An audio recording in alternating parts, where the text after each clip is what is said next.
یہ میں آپ کو دکھانے کے لیے شربت لایا ہوں، جان ابھی پی رہا تھا. میں دیسی ٹوٹکے نہیں بتاتا، نہ میں حکیم ہوں نہ میں ڈاکٹر ہوں، لیکن کچھ چیزیں تجربوں کی ہوتی ہیں نا تو وہ بتا دینی چاہیے، اس میں کوئی حرج نہیں ہے. کوئی ڈاکٹر حکیم اس کی نفی نہیں کرے گا. ایک تو چینی اپنی زندگی سے ہمیشہ کے لیے نکال دو، سمجھ رہے ہو؟ چینی کے شربت وربت کبھی بھی نہ پیو، ایسے سمجھو جیسے چرس پی رہے ہو. چینی کو نکالو، سمجھ رہے ہو؟ گڑ پھر بھی ٹھیک ہے، چینی کو نکال دو. آپ نے کیا کرنا ہے، یہ تجربہ شیئر کر رہا ہوں آپ کے ساتھ. 2 لیمو کاٹ کے سادہ پانی میں نا، سادہ ٹھنڈے میں نہیں، سادہ پانی میں نچوڑ کے وہ نیمبو اسی میں ڈال دو اور اوپر سے ڈھکن ڈھک دو. یہ 2-2.5 گھنٹے پڑا رہے ایسے ہی. اس سے کیا ہوگا، وہ لیمبو کے ایک چھلکے کا جو کڑوا پن ہے نا وہ پانی میں آ جائے گا، تو وہ کڑوا ہی پینا ہے، سمجھ رہے ہو؟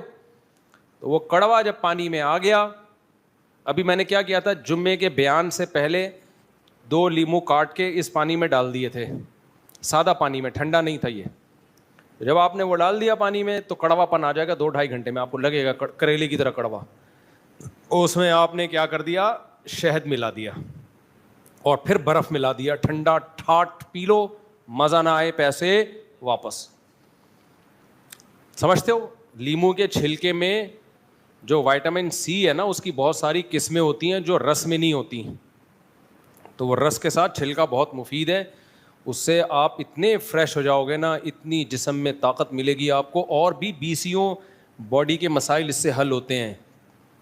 تو یہ اپنے خرچے پہ یہ کام کر لیا کرو. شہد کہیں سے خالص لے لو، اور خالص شہد جمتا ہے، اگر نہیں جم رہا تو اس کا مطلب خالص نہیں ہے، وہ زیادہ چانسز. بیری کا شہد نہیں جمتا ورنہ اکثر شہد جم جاتے ہیں. نہیں جم رہا تو اس کا مطلب کسی نے تمہیں ٹوپی کرائی ہے، سمجھتے ہو؟ الو بنایا کسی نے تمہیں، کوئی کیمیکل ڈال کے ایسا کر دیا کہ جم ہی نہیں رہا. تو زبردست. پھر اس میں نے ایک اور کام کر لیا، ایک اور کام میں نے کر لیا جو اور مزے کا، پھر وہ اور مزے کا بھی ہو جائے گا. وہ کام بھی بتا دیتا ہوں آپ کو کیا کریں. لوگ کہہ رہے ہوتے ہیں مفتی صاحب دیکھو کیا کس سے لے کے بیٹھ گئے.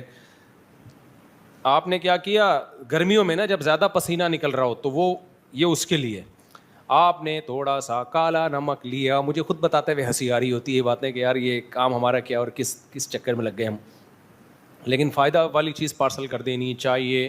سونٹ سمجھتے ہو؟ سونٹ، خشک ادرک، خشک ادرک تھوڑا سا، اور اسی میں آپ نے تھوڑا سا کالا نمک ملا لیا. مارکیٹ سے پسی ہوئی چیز جو آپ کو مل رہی ہے وہ کالا نمک خالص نہیں ہوتا، اس میں ملاوٹ ہوتی ہے. کالے نمک کا میں نے پتھر لے کے خود پسوایا ہے. پاکستان میں پاؤڈر کی شکل میں کوئی چیز مت خریدیں، نہ پسی ہوئی مرچیں خریدیں، کالی مرچیں بھی پسی ہوئی نہ خریدیں. کتنا ٹائم لگتا ہے، کالی مرچیں لے لی آپ نے اور گھر میں گرائنڈر رکھ لیں، وہ پیس لیا، اس کو کیا خیال ہے، تو خود پیس لیں. تو کالا پتھر آپ نے پنساری کی دکان سے کالے نمک کا پتھر لے کے اس کو پسوا لیا. اور سونٹ سمجھتے ہو؟ سونٹ، ادرک، خشک ادرک ہوتا ہے، اس کو پسوا لیا اور چھان لیا. اور تیسری چیز، ایک چیز رہ گئی ہے اس میں، ادرک ہو گیا، کالا نمک ہو گیا، ایک اور چیز رہ گئی، حافظے کی بھی کوئی چیز ڈالنی پڑے گی اس میں. کالا نمک ہو گیا، شہد، ہاں کالی مرچ، ابھی نام بھی آیا تھا دیکھو. تیسری چیز آپ نے کیا کر لی بھائی، اس میں کالی مرچ کا پاؤڈر بنا لیا. تینوں چیزیں آپ ہم وزن کر کے ایک صفوف بنا کے رکھ لیں، سمجھتے ہو؟ پھر جب آپ نے یہ والا شربت جیسے میں نے بھی بنایا، اس میں تھوڑا سا وہ چمچہ ڈال کے گھما کے پی گیا، مزہ نہ آئے پیسے واپس ہی. میں چونکہ ایک گلاس پی کے بیٹھا ہوا ہوں، یہ صرف دکھانے کے لیے لایا تھا میں، یہ میں پیوں گا نہیں، پی چکا ہوں میں. نہیں یہ اتنا آئے گا نہیں، یہ میں نے اس کو بولا ابھی فریج میں رکھ دو، ایک اور سیشن کے بعد یہ بھی پیوں گا. یہ پی کے آپ 24 گھنٹے گزار سکتے ہو، بڑے فریج میں رکھو. وہ شفیع اللہ کو بولیں فریج میں رکھ. تو چینی کو مارکیٹ سے کیا کر دو بھائی، شارٹ. اور بازار کی چیزیں خریدنا چھوڑ دیں آپ. جو پیکنگ کی چیزیں آ رہی ہیں بھائی، یہاں اتنا دھوکہ ہے نا، آپ کی سوچ ہوگی. میں نے شاید پچھلے بیان میں واقعہ سنایا، 2-3 بڑے قسمیں اٹھا کے وہ بتاتے تھے یہ ہم نے ایک میڈیسن بنائی ہے، اس میں یہ ٹیسٹ کروایا تو اسٹرائڈ نکلے ان چیزوں میں. تو پاکستان میں کسی پہ اعتماد کرنا بڑا مشکل ہے. قابل اعتماد لوگ ہیں، ہمیں کیا پتہ بھائی، تو ہمیں کیا پتہ یہ قابل اعتماد ہے، ہم تو پھر وہی کریں گے نا جو ہمیں سمجھ میں آئے. تو خود لا کے لال مرچوں کا پاؤڈر بھی خود بنایا کریں گھر میں، کالی مرچوں کا پاؤڈر بھی، ہلدی بھی ثابت لے لیا کریں اور اسے پیس کے پاؤڈر بنا لیا کریں. میں ایسا ہی کرتا ہوں، سمجھ رہے ہو.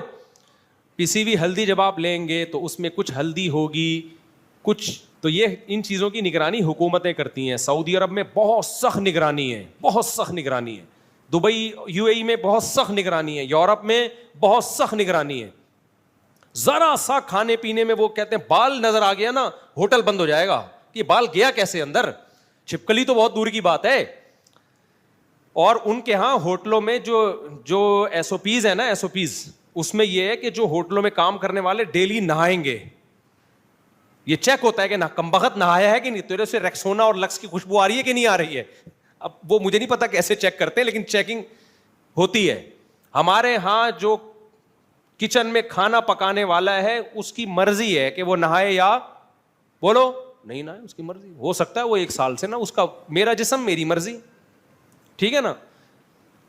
تو بہت مسائل ہیں بھائی, بہت مسائل ہیں. یہاں اچھے لوگ بھی ہیں لیکن گورنمنٹ کی طرف سے چونکہ نگرانی نہیں ہے, لہذا گندگی تھوڑی نہیں بلکہ بہت زیادہ ہے. اس لیے جو خود کر سکتے ہو وہ خود کر لو. وہ کیا ہے کہ جب کالی مرچ کا پاؤڈر لینا ہو تو کالی مرچ خریدو, اس کا کم از کم پتہ ہوتا ہے یہ مرچی ہے, اس میں کیا ملاوٹ ہوگی.